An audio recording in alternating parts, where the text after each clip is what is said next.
നമുക്കിന്ന് ഒരു സാലഡ് ഉണ്ടാക്കിയാലോ?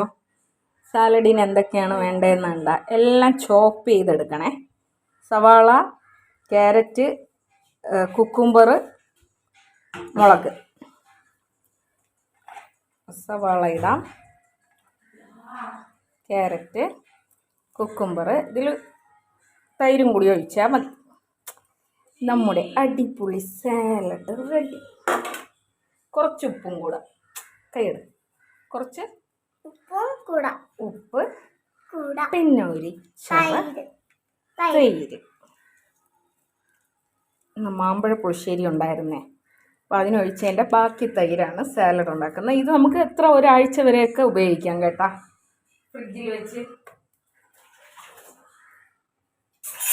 ദിവസം ചെല്ലും തോറും ഇതിന് ഭയങ്കര ടേസ്റ്റ് ആയിരിക്കും.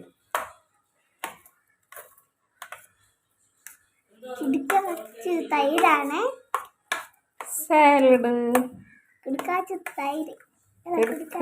സാലഡാണ്. ഇത് മാത്രം വെച്ച് നമുക്ക് ചോറ് കഴിക്കാൻ വേണ്ടിയിട്ട് പറ്റും. ചോറ് കഴിക്കാത്ത ആൾക്കാരുണ്ടല്ലോ, ഈ ഡയറ്റൊക്കെ നോക്കുന്ന ആൾക്കാർക്ക് 2 മുട്ടയുടെ ഓംപ്ലേറ്റും ഈ സാലഡും കഴിക്കാം. അപ്പോൾ എല്ലാവരും ട്രൈ ചെയ്ത് നോക്കിയിട്ട് പറയണേ.